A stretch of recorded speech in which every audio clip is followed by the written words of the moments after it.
58 number में कह रहा है यदि द्विघात समीकरण ये दिया है, इसका एक मूल दूध दिया है तो पीक मान ज्ञात कीजिए। पीक मान पूछ रहा है, ठीक है। तो हम लोग क्या करेंगे, ये एक मूल दिया है ना 2, ये एक्स का मान है, ठीक है। एक्स का मान इसमें रख देंगे समीकरण में, और उसके बाद पीक मान निकल जाएगा ऑटोमेटिक। तो समीकरण उतार के उसके बाद एक्स का मान रख देंगे। तो यहाँ पे समीकरण उतार लेते हैं। तो 58 नंबर में समीकरण दिया है 2x² माइनस में 7x माइनस में p बराबर 0, ठीक। x का मान एक मूल दिया है ना 2 रख देंगे x के जगह पर। 2x² मन पर स्क्वायर लग गया, 7 इंटू 2 और माइनस p बराबर 0। अब इसका स्क्वायर करो, 4 दूना 8, ये -14 हो जाएगा, माइनस p बराबर 0। अब यहाँ पे माइनस p बराबर, इसको इधर क्रिया करेंगे तो -6 होगा ना, 14 में 60 गया, 6 माइनस में बायां पक्ष में, इधर लाएंगे तो प्लस में हो जाएगा। प्लस में कितना होगा, 6 होगा। इसको इधर खींचेंगे तो फिर माइनस में 6, इसको इधर लाएंगे तो प्लस में p, या p बराबर -6 आंसर, यानी p को प्लस में लाना पड़ेगा, ठीक है। ऑप्शन लगाते हैं तो सी नंबर आंसर हो गया। 59 नंबर में चलते हैं। 59 में करा यदि द्विघात समीकरण ये दिया है, इसका मूल्य -3/2 हो तो इसका दूसरा मूल्य ज्ञात कीजिए। तो इस टाइप का सवाल बनाने के लिए बताए थे अल्फा प्लस बीटा लगाओ या अल्फा गुना बीटा लगाओ। ज़्यादातर अच्छा लगता है अल्फा गुना बीटा, है ना। इसमें भिन्न का जोड़ घटा ये सब फलना चाहिए, एलसीएम का चक्कर नहीं लगेगा। तो हम लगा देते हैं अल्फा गुना बीटा बराबर माइनस c/a होता है प्लस में, ठीक है। तो अल्फा पहला शून्य है ना, पहला शून्य कितना दिया है, -3/2 लिख दिए, ठीक। बीटा को बीटे छोड़ दिए, दूसरे शून्य को पूछ रहा है, अपने निकल जाएगा। सी अचर पद है, अचर पद देखो यहाँ पे -6 है, -6 रख दिए। ए x² का गुणांक है, x² का गुणांक क्या है, 2 है, 2 रख देंगे। अब इसको काटो, 2 तिया 6, ये भी 3 उड़ा देगा इसको, क्योंकि गुणक उल्टा भाग करेंगे तो ये लटक जाएगा इधर, इसको भी उड़ा दो, कट गया। ये माइनस भी काट दो। अब यहाँ पे 2 बचा, यानी बीटा बट्टे 2, इधर क्या बचा, 1/1 बचा। क्रॉस गुना करेंगे तो क्या हो जाएगा, बीटा बराबर हो जाएगा 2 आंसर। दूसरा मूल निकल गया 2, तो ऑप्शन मिला दो, ऑप्शन बी नंबर आंसर हो गया, ठीक। अब 60 में चलते हैं। 60 में देखो क्या करा है, द्विघात समीकरण। ये द्विघात समीकरण के मूलों की प्रकृति क्या होगा, मूलों की प्रकृति जब भी पूछे, मूलों की प्रकृति द्विघात समीकरण का जब भी पूछे तो डी मान निकालेंगे। जैसे डी मान निकालेंगे अपने पता चल जाएगा। तो डी बराबर लगा दो, डी बराबर क्या होता है, b² - 4ac, ठीक है। तो बी का मान क्या है, बी का मान एक्स का गुणांक -6 है, -6 रख दिए स्क्वायर, -4a, ये वापस में गुना है, मान भी गुना होगा। ए का मान x² का गुणांक 2 है, 2 रख दिए। सी का मान अचर पद है, अचर पद कितना है, 3 रख दिए। इसको आगे बढ़ाओ, इसका स्क्वायर करेंगे 36 होगा, प्लस में माइनस हो जाएगा, 4 दूना 8 तिया 24। इसको घटा लो, घटाएंगे तो 6 में से 4 गया 2, ये 1। अब देखो यहाँ पे गौर करना, 0 बड़ा है कि 12 बड़ा है, 12 बड़ा है, ठीक है। तो 12 इधर घूमेगा, तो ये कहने का मतलब डी का मान 0 से बड़ा है। डी का मान 0 से बड़ा होगा तो क्या होगा, मूलों की प्रकृति वास्तविक तथा असमान मूल होगा। नोट में बताए थे वास्तविक तथा असमान, तो ऑप्शन ए हो जाएगा आंसर। डी का मान जैसे निकालिए अपने पता चल जाएगा, ठीक है। इसका नोट में बता चुके हैं, द्विघात समीकरण में मूलों की प्रकृति तीन प्रकार से निकलती है। 61 नंबर में करा यदि बाह्य बिंदु P वृत्त पर PA और PB दो स्पर्श रेखा खींची गई तो PA की लंबाई 8, तो PB का मान पूछ रहा है। तो यहाँ पे क्या करेंगे, एक वृत्त खींच लिए, ठीक है। उसके बाद बाह्य बिंदु P ले लिए, यहाँ से क्या करेंगे, PA स्पर्श रेखा, ये सॉरी मिस्टेक हो गया, स्पर्श रेखा यहाँ पे होगा, स्पर्श बिंदु ये, और यहाँ पे PB इधर ले लेते हैं, ठीक। ये B है, B, तो 2 स्पर्श रेखा खींच दिए, ठीक है। जब किसी वृत्त में, ठीक है, जब किसी वृत्त के बाह्य बिंदु से वृत्त पर 2 स्पर्श रेखा खींचते हैं तो स्पर्श रेखा की लंबाई बराबर होती है। ये प्रमेय में पढ़े थे हम लोग, ठीक है। तो यहाँ पे एगो मान दिया है, एगो मान कितना दिया है, PA का मान दिया है 8, PA का मान दिया है 8, यही ना है PA का मान दिया है 8। तो पूछ रहा है PB का मान क्या होगा, तो PB का मान कितना होगा, 8 ना होगा, तो ये भी आंसर हो जाएगा 8 सेंटीमीटर, ठीक है। तो ऑप्शन मिलाएंगे तो PB का मान कितना होगा, 8 सेंटीमीटर, भी ऑप्शन हो जाएगा। तो इसका याद रखना, किसी वृत्त में, किसी वृत्त पर जो है किसी बाह्य बिंदु से दो स्पर्श रेखा खींचते हैं तो स्पर्श रेखा की लंबाई बराबर होती है। एक बाह्य बिंदु से दो एक स्पर्श रेखा खींच सकते हैं, या इधर से खींच सकते हैं, इधर से खींच सकते हैं, दो एक खींचा जा सकता है, और दोनों स्पर्श रेखा की लंबाई क्या होगा, बराबर होगा। एपी का मान दिया था 8 सेंटीमीटर, पीबी का मान पूछ रहा था तो वही ना होगा 8 सेंटीमीटर में। तो ये हो गया। 62 नंबर में चलते हैं। 62 नंबर में करा, यदि पी और पीबी किसी बाह्य बिंदु पी से केंद्र ओ वाले वृत्त पर खींची गई स्पर्श रेखाएं हैं तो कोण ए पी बी बराबर 80 डिग्री है, तो कोण पी ओ ए का मान पूछ रहा है। तो उसी प्रकार से हम लोग फिर बनाएंगे। तो यहाँ पे क्या किया, एक वृत्त खींच लेते हैं, ठीक है, एक वृत्त खींच लेते हैं और ये बाह्य बिंदु पी है, ठीक है। अब वृत्त पर स्पर्श रेखा उसी प्रकार से खींचा गया, ये स्पर्श रेखा खींच लिए और इसको मान लो ए है और इसको मान लो ये बी है, ठीक है।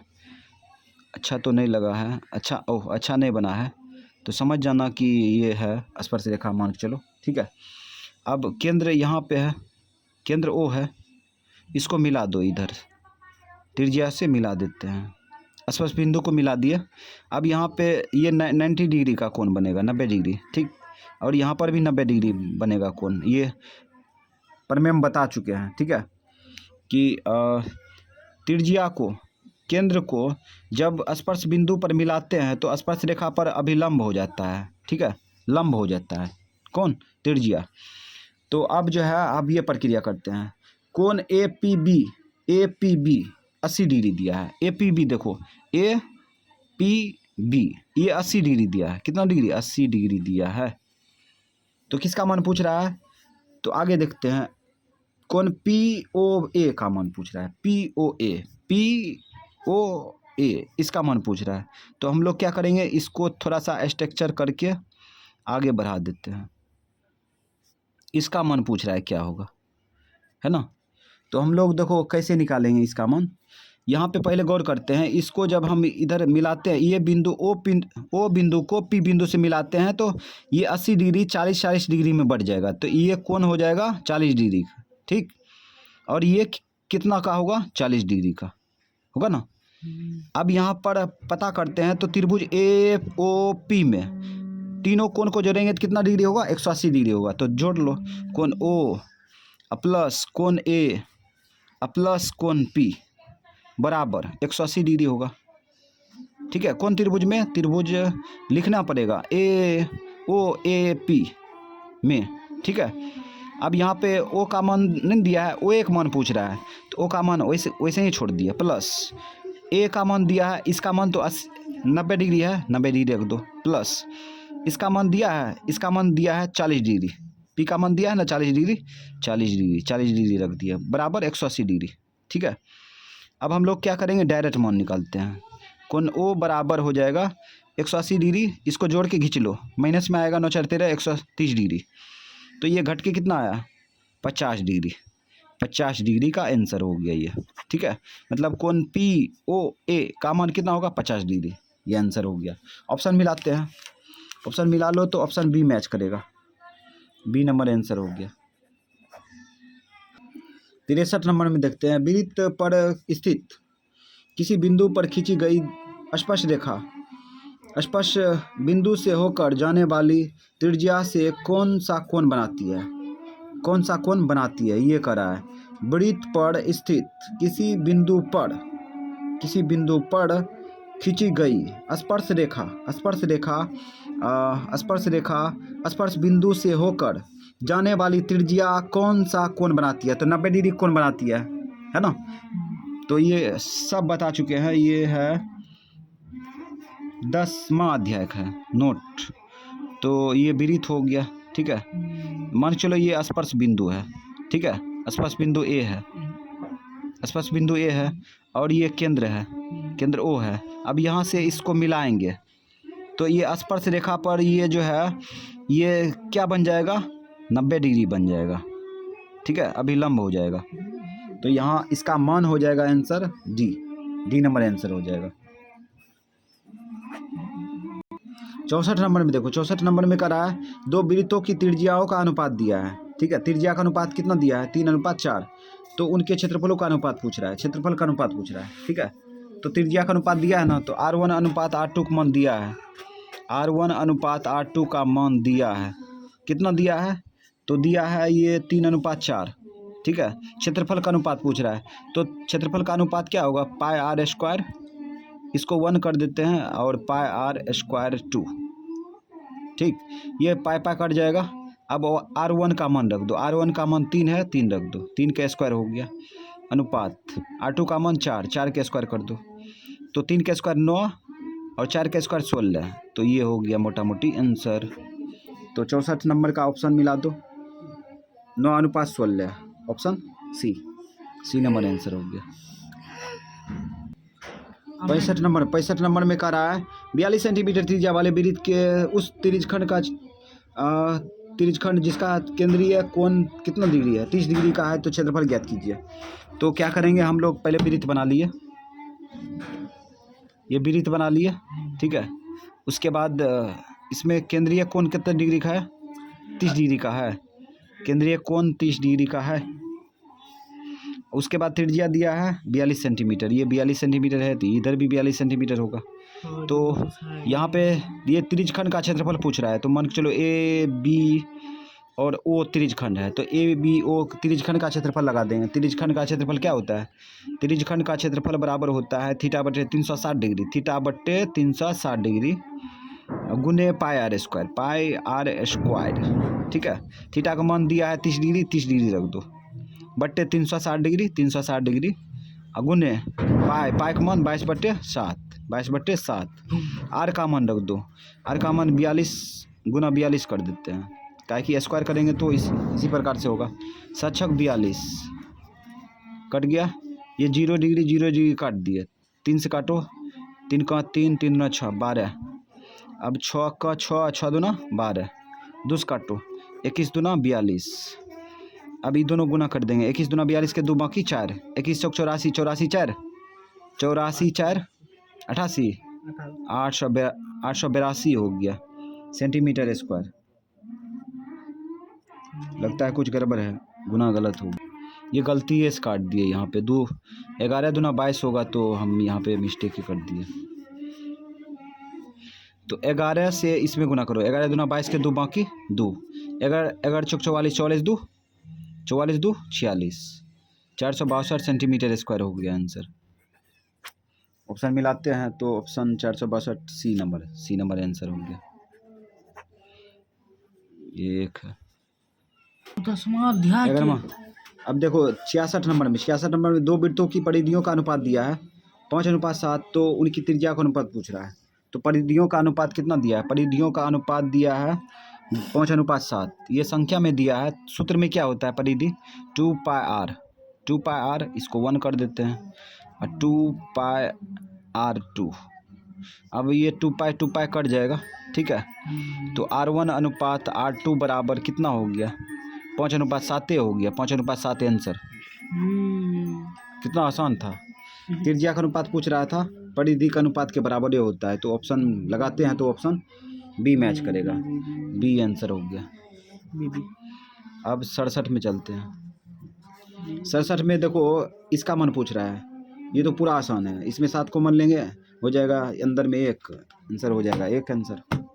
तो उतार लेते हैं, 7 sec square theta minus 10 square theta की जगह पर ए है, 10 स्क्वायर ए, यहाँ पे 7 है। ठीक, इसमें कॉमन लो, इसमें कॉमन लेंगे तो 7 कॉमन आएगा, इसमें भाग दो तो प्लस में सेक स्क्वायर ए बचेगा, इसमें भाग देंगे तो 7 कट जाएगा, प्लस माइनस में बचेगा 10 स्क्वायर ए। तो ST सूत्र से अंदर में क्या होगा? 1 होगा, ST सूत्र से अंदर में 1 हो जाएगा, पता था सेक स्क्वायर माइनस 10 स्क्वायर बराबर 1, तो सबका 7 आंसर हो गया। ऑप्शन मिला लो, तो बी नंबर आंसर हो गया। 68 में चलते हैं। 68 में देखो x का मान ये बराबर दिया है और ये y बराबर इसके बराबर दिया है, इसका मान पूछ रहा है। ठीक है, तो इसको उतारना होगा तब बनेगा ये, तो इसको उतार चुके हैं। देखो इसको कैसे सॉल्व करेंगे, यहाँ पे देखो ये गुणक उल्टा भाग कर लेते हैं, तो यहाँ पे हो जाएगा x बट्टा a हो जाएगा बराबर, इधर क्या बचेगा cos थीटा बचेगा ना, cos थीटा। अब इधर भी y बट्टा b कर लेते हैं, b बराबर इधर बचेगा sin थीटा, ठीक है, sin थीटा। अब क्या करते हैं, बायां पक्ष स्क्वायर करके दोनों को जोड़ देते हैं, बायां पक्ष स्क्वायर करके जोड़ देते हैं, तो बायां पक्ष के स्क्वायर कर लेंगे तो x बट्टे a का स्क्वायर हो जाएगा प्लस इसका भी बायां पक्ष का स्क्वायर y बट्टे b का स्क्वायर। अब बायां पक्ष स्क्वायर करके जोड़े तो दायां पक्ष भी स्क्वायर करके जोड़ेंगे ना, तो इधर भी जोड़ लो, cos स्क्वायर डायरेक्ट इसमें लिख देते, cos square theta plus sin square theta, sin square theta, ठीक। अब यहाँ पे क्या करो, स्क्वायर बांट दो, एक्स स्क्वायर बट्टे क्या होगा ए स्क्वायर होगा ना, और यहाँ पे क्या होगा वाई स्क्वायर बट्टे बी स्क्वायर।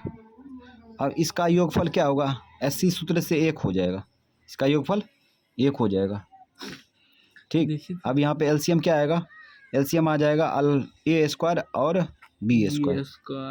अब इससे इसमें भाग देंगे तो ई कट जाएगा ना, ये बचेगा, इसमें गुना कर लो तो बी स्क्वायर एक्स हो जाएगा, B square x square plus इसे इसमें भाग देंगे तो ए बचेगा, ये इसमें गुना कर लो, ए स्क्वायर वाई स्क्वायर बचेगा बराबर 1। तो यहाँ पे इसी का मान पूछ रहा है, तो यहाँ पे हो जाएगा B square x square plus A square Y square बराबर, ये भाग उल्टा इधर गुना करेंगे तो इसके साथ गुना करेंगे तो A square plus B square, यही तो आंसर होगा। इसी का मान पूछ रहा है, इसी का मान पूछ रहा है तो इधर दाहिना साइड में आ गया, तो ऑप्शन मिला लो, ऑप्शन मिलाएंगे तो A square B square, option A number answer हो गया। थोड़ा शादी वाला गाना का सुन लो गीत। कहता है एक मीनार के शीर्ष का उन्नयन कोण उसके पास से 10 मीटर की दूरी पर है तो 60 डिग्री पर है, इस कौन बनाता है, तो मीनार की ऊंचाई ज्ञात कीजिए। तो हम लोग क्या करेंगे, एक मीनार बना लिए, ठीक, और मीनार जो है मीनार का पाद बिंदु से 10 सेंटीमीटर दूरी पर 10 मीटर दूरी पर 60 डिग्री का उन्नयन कोण बनाता है। यहाँ पर उन्नयन कोण बनेगा 60 डिग्री का। मीनार की ऊंचाई ये है, इसका ऊंचाई पूछ रहा है, तो हम लोग यहाँ पर जो है इस प्रकार से, अब ये यहाँ पे देखो ये भी मीनार हो गया, ठीक है, यहाँ पे 90 डिग्री कोण बनेगा। अब यहाँ पे 10 लगा देते हैं, 10 में आ जाएगा लंब बटे आधार, मान निकल जाएगा, 10 60 डिग्री लगा दो, 10 60 डिग्री बराबर क्या होगा लंब बटे आधार, लंब हो जाएगा ए बी ये तो मीनार होगा, आधार हो जाएगा सी बी की जगह 10 रख देते हैं। 10 60 डिग्री का मान कितना होता है √3 भाग उल्टा इधर गुना कर देते हैं, 10 बराबर ए बी, या ए बी बराबर हो गया 10 √3 मीटर, यही तो हो गया मीनार की ऊंचाई 10 √3 मीटर। ऑप्शन मिलाते हैं, ऑप्शन मिला लो तो ये ऑप्शन बी मैच करेगा, बी नंबर आंसर हो गया। अब 70 में चलते हैं। कहता है एक पतंग की पृथ्वी से 30 मीटर ऊंचाई पर है, पतंग जो है 30 मीटर पृथ्वी से ऊंचाई पर है, उसकी डोर की पृथ्वी से 60 डिग्री का कोण बनाती है, तो डोर की लंबाई ज्ञात कीजिए। तो ये बहुत ही आसान है, हाइट एंड डिस्टेंस वाला क्वेश्चन।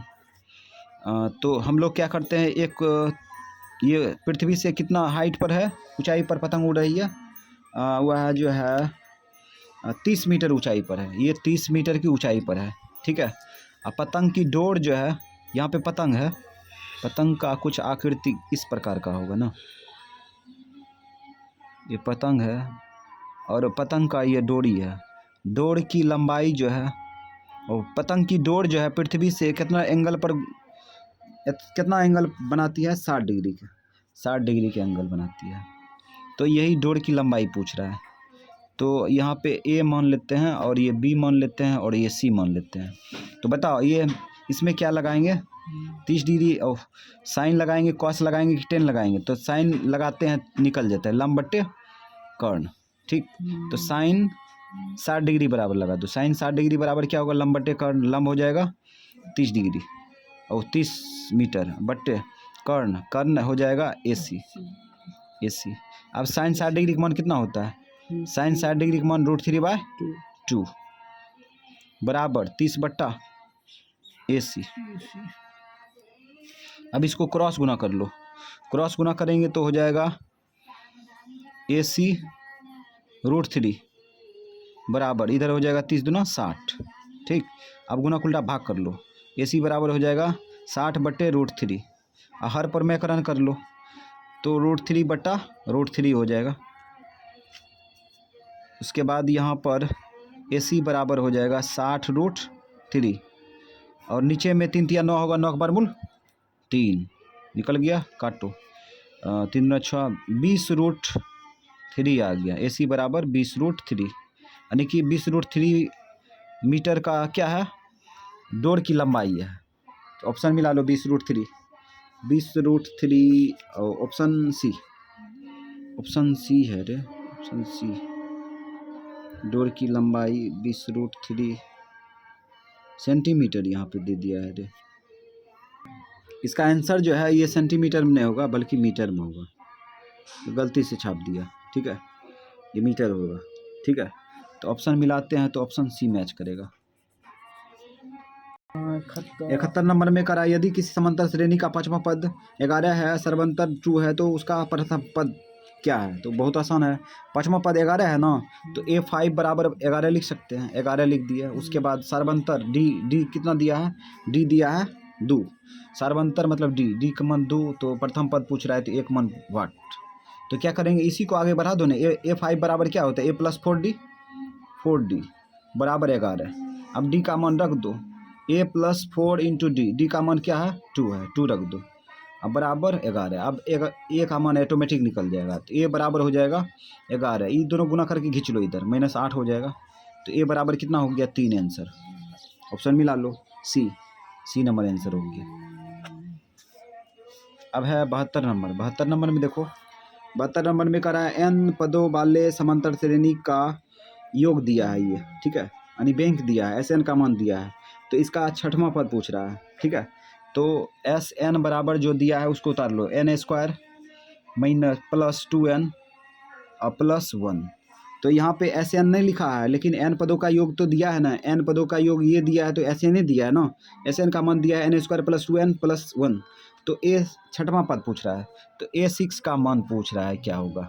ठीक, तो कैसे आएगा, तो A6 का मान निकालने के लिए एक सूत्र जानते हैं हम लोग, SN बराबर एक सूत्र बताए थे, SN माइनस AN बराबर बताए थे, AN बराबर SN - SN - 1, ये सूत्र बताए थे।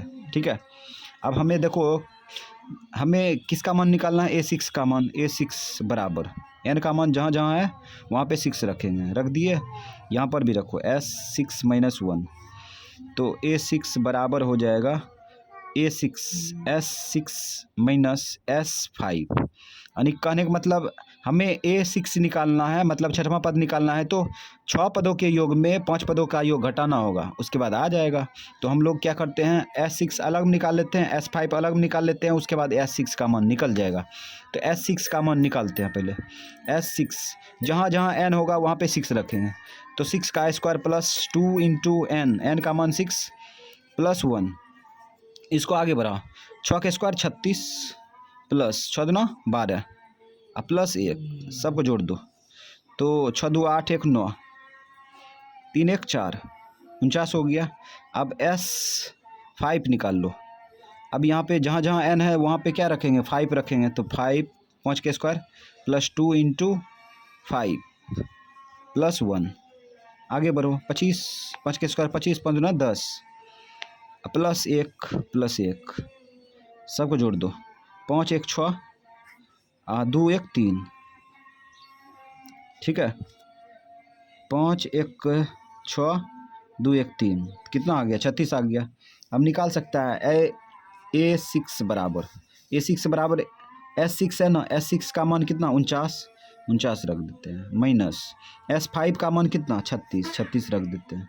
अब इसको घटा दो, 9 में से 6 गया 3 में से 1 गया, 4 में से 1 गया 1, 4 में से 3 गया 1, 13 आंसर हो गया। ठीक है, तो ऑप्शन मिलाते हैं, तो ऑप्शन ये मैच करेगा, किसी से मैच ही नहीं कर रहा है ऑप्शन डी। इसका आंसर हो जाएगा डी, काहे कि किसी से मैच नहीं कर रहा है। ठीक है, तो ये हो गया, इस प्रकार से हम लोग बनाएंगे। 73 नंबर में निम्नलिखित में कौन समांतर श्रेणी है ये कर रहा है, ठीक है। तो हम लोग क्या करेंगे, D1 D2 जांच करेंगे, जो बराबर होगा वही आंसर होगा। 7 में से 1 गया, 7 में से 1 गया 6, 9 में से 7 गया 2, तो यहाँ पे D1 D2 अलग अलग है, तो ये AP नहीं होगा। इसमें देखो, इसमें तो और नहीं होगा, इसमें घटाएंगे तो नहीं होगा, इसको इसमें घटाएंगे तो नहीं होगा। D1 D2 यहाँ पर भी सेम नहीं है। इसमें देखो 2x में 1x घटाएंगे तो 1x होगा, 3x में 1x 2x घटाएंगे तो 1x, ये D1 D2 बराबर दे रहा है। तो ऑप्शन हो गया 73 के सी नंबर आंसर हो गया। जो D1 बराबर D2 देगा वही AP होगा, अन्यथा नहीं होगा आंसर। अब चलते हैं 74 में। 74 में देखते हैं निम्नलिखित में कौन समांतर श्रेणी नहीं है। तो इसमें D1 बराबर नहीं होगा D2, चेक करते हैं। 2 में से 1 गया 1, 3 में से 1 गया, 3 में से 2 गया 1, 4 में से 3 गया 1, ये AP है, तो ये आंसर नहीं होगा। 6 में से 3 गया 3, 9 में से 6 गया 3, 12 में से 9 गया 3, ये भी AP है, तो ये भी आंसर नहीं होगा। 4 में से 2 गया, 4 में से 2 गया 2, 6 में से 2 गया, 6 में से 4 गया 2, 8 में से 6 गया 2, तो ये भी AP है, तो यही आंसर होगा, AP नहीं है, D नंबर आंसर हो गया। D नंबर इसलिए आंसर हुआ क्योंकि इसमें चेक करेंगे D1 बराबर नहीं होगा D2, ये आंसर हो गया। अब चलते हैं 75 नंबर में। इसमें समांतर श्रेणी के प्रथम 20 पदों का योग पूछ रहा है, ठीक है, प्रथम 20 पदों का योग पूछ रहा है। तो हम लोग कैसे बनाएंगे, तो इसको उतार लेते हैं, तो 1, 4, 7, डॉट डॉट डॉट डॉट और S 20 का मान पूछ रहा है, ठीक है, 20 पदों का योग पूछ रहा है। तो हम लोग क्या करेंगे, बरका सूत्र लगा देते हैं, ठीक है, बरका सूत्र लगा दो। SN बराबर क्या होता है, n/2 into 2a plus n-1 into D, ये सूत्र लगा देंगे। अब यहाँ पे मान रखो, SN के मान 20, जहाँ पे n है वहाँ पे 20 रख देंगे, 20/2 इंटू 2, a का मान पहला पद 1 प्लस n का मान 20 -1 इंटू D का मान निकाल लो, 4 में से 3 घटा दो, 4 में से 1 घटा दो, D बराबर A2 - A1 होता है ना, 4 में से 1 गया 3 हो गया। अब इसको काट दो, 10 दूना 20, तो यहाँ पे हो गया 10 इंटू 2 का 2, ई घटेगा तो 19 होगा ना, 19 या 57 हो गया, 57। अब अंदर में जोड़ दो, 10 अंदर में जोड़ेंगे तो 57 2 59। अब जोड़ दो, 590 हो गया, और गुना करेंगे ना, 590 हो गया आंसर। तो ऑप्शन मिलाते हैं तो C मैच करेगा, C आंसर हो गया। अब चलते हैं 76 नंबर में देखते हैं। 76 नंबर में इसका कहता है कि किसका मान 1 के बराबर है, किसका मान 1 के बराबर है, ये पूछ रहा है। तो हम लोग क्या करेंगे, सबको चेक करेंगे, बारीकी से चेक करेंगे, ठीक है। तो 1 नंबर में चेक करते हैं 76 का ये। तो यहाँ पे दिया है sin 60 डिग्री, sin 60 डिग्री का मान कितना होता है, माने रख देते हैं, √3/2 प्लस, अब इसका मान कितना होता है, इसका स्क्वायर करेंगे ना, स्क्वायर करेंगे, इस पर स्क्वायर है, इसका मान कितना होता है, इसका मान होता है 1/2, इसका स्क्वायर करेंगे तो 3, इसका स्क्वायर करेंगे तो 4 प्लस 1/2, एलसीएम कितना आएगा, 4 आएगा, यहाँ पे 3 हो जाएगा, यहाँ पे प्लस 2 दूना 4 2, तो यहाँ पे 5 बटा कितना दे दिया जाए, 4 दे दिया। तो ये आंसर तो नहीं हुआ, यहाँ पर 1 नहीं आ रहा है। अब फिर आगे चलते हैं बी नंबर में चेक करते हैं। बी नंबर में sin 90 डिग्री का मान कितना होता है, 1 होता है। cos 90 डिग्री का मान एक 0 अपरिभाषित 0, तो ये भी तो आंसर नहीं होगा, ये 0 हो गया। सी नंबर चेक करते हैं। sin 60 डिग्री का मान कितना होता है, sin 60 डिग्री √3/2, इसका भी स्क्वायर करेंगे तो ये भी नहीं होगा, डी नंबर आंसर हो गया। अब डी नंबर आंसर क्यों हुआ तो उसको भी चेक कर लेते हैं। डी नंबर में देखो, डी नंबर में क्या है, sin 45 डिग्री है, sin 45 डिग्री गुना 1/cos 45 डिग्री है ना। अब इसका मान रख दो, इसका मान रखेंगे तो 1/√2, इसका भी मान क्या होता है 1/√2 होता है, 1/√2, ठीक है। अब 1/√2 गुना 1 मेन बट्टा को भाग में बदलते हैं, चलो भाग में बदल दिए तो 1/√2 हो गया। अब भाग उल्टा क्या होता है, भाग उल्टा गुना होगा तो 1 गुना हो जाएगा, √2 ऊपर चल जाएगा और एक नीचे चल जाएगा, तो ये कट गया, तो एक आंसर आ गया। ऑप्शन इसीलिए डी मैच किया आंसर।